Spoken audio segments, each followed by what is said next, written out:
Let's talk about chemical reactions and compounds. So first off, you've probably seen this before.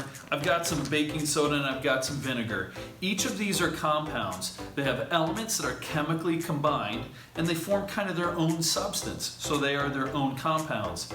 But in a chemical change, we actually break apart those compounds and we make a new substance. Every chemical change makes a new substance that wasn't there before. So let's take a look at this and let's see what our new substance is. I'm going to put in some of the baking soda. Like I've said, you've probably seen this before. And put in some of our vinegar. What's this new substance that we're making? Some people would say air bubbles.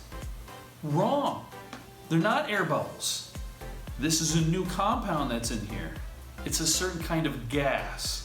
This gas has its own unique properties, and I want to show you some of those properties now. All right, so class, remember we did this demonstration where we are making a brand new substance with a chemical reaction.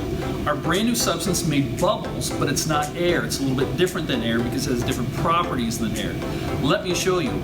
Right here we've got a fire trough, and I'm going to be pouring this gas, carbon dioxide, down the fire trough, and let's see what happens.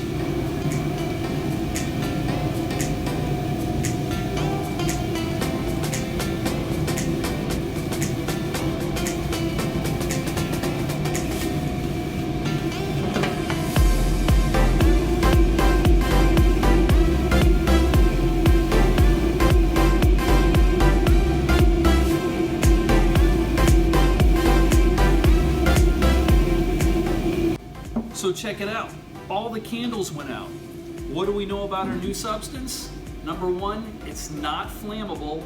Number two, it's heavier than air.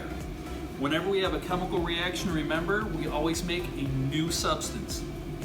This new substance, it's not air, it's carbon dioxide. Have a great day.